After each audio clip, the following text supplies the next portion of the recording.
Hey, I'm Sarah, a 28-year-old graphic designer with a passion for creativity and a baby on the way.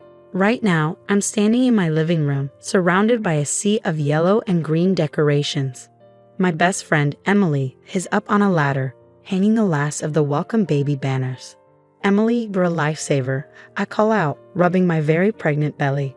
I don't know how I have pulled off this gender-neutral baby shower without you. She grins down at me. That's what best friends are for, Mama. Plus, you know I love driving your mother-in-law crazy with all this yellow and green. I laugh, rolling my eyes. Oh God, don't remind me.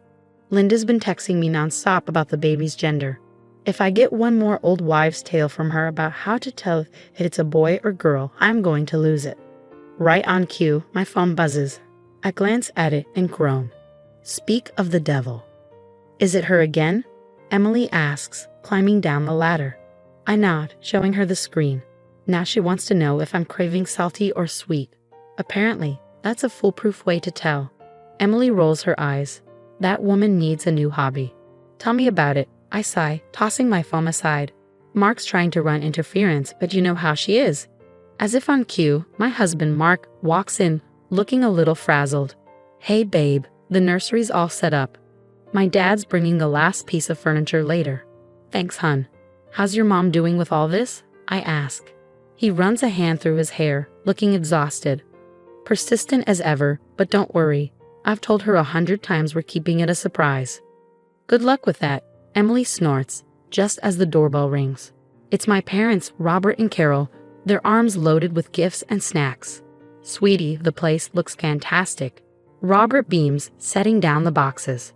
Your mother's right, you've done an amazing job. As we chat, Mark's phone rings. He glances at the screen and sighs. It's Mom again. I better take this. He steps outside, and through the door, I can hear him trying to calm Linda down. Emily sidles up to me smirking. $10 says she's trying to get him to spill the beans about the baby's gender. I shake my head. No bet. That's a sucker's game. As the day goes on and more friends and family arrive, the house buzzes with excitement. But I can't shake the nagging feeling that Linda's up to something. Every time Mark's phone rings, I tense up. Later that night, as Mark and I are getting ready for bed, I finally bring it up. Hun, is your mom okay? She seems extra intense about the whole gender thing. Mark sighs, pulling me close. You know how she is. She just wants to be involved. But don't worry, I've got it under control. I nod, trying to believe him, but as I drift off to sleep, I can't help but wonder what Linda might have up her sleeve for tomorrow. The morning of the baby shower arrives, and I wake up feeling a mix of excitement and nerves. As I'm getting ready, Mark walks in, looking anxious. Hey, you okay? I ask. You look like you've seen a ghost. He rubs his hand through his hair. Just got off the phone with my mom. She's acting weirder than usual. She kept talking about having a big surprise for us. I don't like the sound of that. I try to brush it off, but the unease lingers as the guests begin arriving. This spread looks amazing, my friend Rachel exclaims, eyeing the buffet. Thanks, Emily really outdid herself, I say, feeling proud. But just then, Emily rushes over, looking flustered. Sarah, we've got a problem. The cake decorator mixed up the order. The cake says it's a boy. What? No, this can't be happening. Don't worry, I've got a plan, Emily assures me. We'll just scrape off the boy part and replace it with baby. Crisis averted. As we're dealing with the cake disaster, the doorbell rings. Mark goes to answer it, and I hear his shocked voice from the hallway. Mom, what is all this? I turn to see Linda barging in, flanked by a small crowd of people I don't recognize. She's holding a bouquet of blue balloons, and there's a man in a white coat beside her. Surprise, darling, Linda announces, practically glowing. I've brought the party to you. What's going on, Linda? I ask, my voice shaking slightly. Well, since you two are being so stubborn about keeping the gender a secret, I decided to take matters into my own hands. Everyone, I'd like you to meet Dr. Thompson, sonogram expert extraordinaire. The man in the white coat gives an awkward wave. Mom, what are you doing? Mark hisses, mortified. I'm revealing the truth, dear, Linda declares proudly. It's a boy, and I have the proof. She pulls out a folder and waves it around for everyone to see. I have the latest sonogram pictures right here, Linda says triumphantly, holding up a folder. Dr. Thompson will examine them and confirm what I already know. I feel my face burning with a mix of anger and embarrassment. Linda, that's enough. This is our baby, our choice. You have no right. Oh, pish posh, Linda interrupts, waving her hand dismissively. I'm the grandmother. I have every right to know. Before I can respond, Emily steps in, trying to smooth things over. Hey everyone, why don't we move on to some fun baby shower games? I've got a great one where we guess the baby's birthday. But Linda isn't having it. She marches straight to Dr. Thompson and thrusts the folder into his hands. Go on, doctor. Tell them what you see. The poor man looks mortified. I'm not sure I should. Of course you should. Linda insists. I paid you good money for this. The room collectively gasps, and I see Mark's face turn pale. You did what? Linda realizes her slip up too late. Oh fine. Yes, I paid him, she huffs, then adds, and I've been talking to your obstetrician too, Sarah, trying to get the truth out of her. But she wouldn't budge, even when I offered a very generous donation. My stomach churns. You tried to bribe my doctor. Linda, that's illegal. Chaos erupts. Mark is in a heated argument with his mother, voices overlapping. How could you do this, Mom? This is a complete violation of our privacy. I was just trying to help. You two are being ridiculous with all this secrecy. I can't take it anymore. I storm out of the room and lock myself in the nursery. Sitting there, surrounded by the soft yellows and greens we chose for our baby, I can still hear the argument outside. This was supposed to be a happy day, but now it's a complete nightmare. It's been 3 days since the baby shower disaster, and I'm still reeling. Sitting at the kitchen table, staring at my phone, I feel numb. Mark walks in and sits beside me. How are you holding up, babe? Honestly, I feel like crap, I say, shaking my head. Your mom violated our privacy, tried to bribe my doctor, and ruined what was supposed to be a special day. Mark sighs, running his hands through his hair. I know, I'm so sorry. I've been trying to talk to her, but she's just not listening. Before I can respond, my phone buzzes. It's Emily. I pick it up. Hey, Em, what's up? Sarah, you're not going to believe this. Remember Dr. Thompson from the shower? I did some digging. He's not a doctor at all. He's an actor Linda hired. I nearly dropped my phone. Are you serious? How did you find out? I recognized him from a local theater production. I called the theater and they confirmed it. His real name is Steve Daniels. I relay the information to Mark, and I can see his face turn red with anger. That's it, he says, standing up. I'm calling my mom right now. He puts the phone on speaker, and when Linda answers, she sounds cheery. Hello, dear. Have you finally come to your senses about the gender reveal? Mark's voice is ice cold. Cut the crap, Mom. We know about the fake doctor. How could you do this? There's a pause before Linda responds, her voice defiant. I did what I had to do. You two were being absurd with all this secrecy. I can't hold back anymore. Linda, he had no right. You violated our privacy and possibly broke the law. Oh, please, she scoffs. I'm the grandmother. I have every right to know about my grandchild.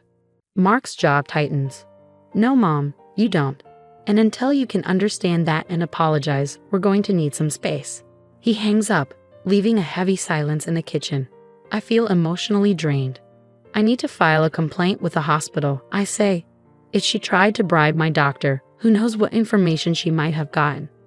Mark nods. I'll go with you. We need to get to the bottom of this. The next day, we sit in the office of the hospital administrator. The woman across from us looks grave. Mr. and Mrs. Johnson, I want to assure you that we take patient privacy very seriously. We will conduct a full investigation into this matter. As we leave, Mark's phone rings. It's his dad, George. Son, we need to talk.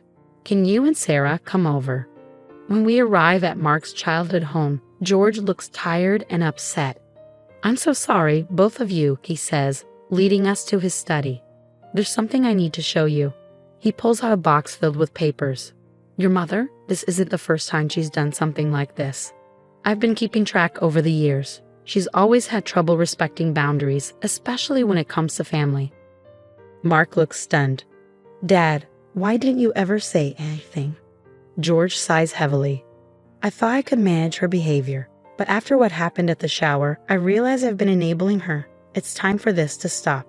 He hands us the box. Inside are letters, emails, and even legal documents detailing Linda's past manipulations. There was an incident with your cousin Jenny's wedding, George explains. Linda tried to change the venue without telling anyone because she didn't like the original choice. And when your brother Tom was applying to colleges, Linda submitted applications in Tom's name to schools he didn't even want to attend. I feel a mix of vindication and sadness wash over me. George, thank you for showing us this. It helps to know we're not alone in dealing with her behavior. Mark puts his arm around me, his voice steady with resolve. We're going to get through this, Sarah, together. And we're going to make sure our baby is protected from this kind of manipulation. After reviewing the evidence George provided, Mark and I sit in our living room, discussing our next move. I can't believe it's come to this, but I know what needs to be done. I think we need to take legal action. Mark nods, determination etched on his face. You're right, we need to protect our family. I'll call a lawyer first thing tomorrow. The following day, we're sitting in Attorney Johnson's office. After listening to our story, she leans forward, her tone serious. Based on what you've told me, we have grounds for a restraining order and possibly charges for invasion of privacy and harassment. What about the hospital? I ask. Shouldn't they be held accountable too? We'll start with the restraining order against Linda, Johnson advises. We'll address the hospital situation separately. A week later, we receive a call from the hospital administrator. Mrs. Johnson, we've completed our investigation. I'm deeply sorry to inform you that one of our nurses, under pressure from your mother-in-law, did leak some of your confidential information. I feel my anger rising. What's being done about this? I ask, struggling to stay calm. The nurse has been terminated and we're implementing stricter privacy protocols. We'd also like to issue a formal apology and discuss compensation for this breach. After hanging up, I turn to Mark. Well, at least they're taking it seriously. Small consolation, he mutters. But it's something. Weeks pass, and finally, we find ourselves in court. Linda sits at the defendant's table, her expression defiant. The judge enters, and the proceedings begin. Our lawyer presents the evidence. Linda's hiring of a fake sonogram expert, her attempted bribery, the leaked medical information, and George's documentation of her past manipulative behaviors. Linda's lawyer tries to paint her actions as those of a concerned grandmother who went too far, but the judge isn't swayed. Mrs. Linda Johnson, this court finds you guilty of harassment and invasion of privacy, the judge declares. You are hereby fined $10,000 and ordered to attend mandatory therapy sessions to address your controlling behavior. I squeeze Mark's hand as the judge continues. Furthermore, a restraining order is granted. You are to have no contact with Sarah and Mark Johnson unless they initiate it. As we leave the courthouse, Mark turns to me, his eyes filled with remorse. Sarah, I'm so sorry. I should have stood up to her years ago. From now on, our family comes first. Always. I take his hand, feeling the strength of our bond. We're in this together, Mark. We'll get through it. Months pass, and the big day finally arrives. I'm in the delivery room, Mark by my side, when our beautiful baby boy enters the world. As I hold him for the first time, all the struggles and heartache fade away. He's perfect, Sarah, Mark whispers, awe in his voice. Absolutely perfect. George beams as he cradles his grandson. He's got your eyes, Sarah, he says proudly. And Mark's nose. Emily adds with a laugh, he's a perfect blend of you both. As our friends and family celebrate with us, I look at Mark and our son, feeling a deep sense of peace and strength. We've been through so much, but we've come out stronger, ready to protect our little family from any toxic influences. Now I have a question for you. If you were in my shoes, would you ever consider forgiving Linda and allowing her back into your child's life? Or do you think some actions are truly unforgivable when it comes to protecting your family?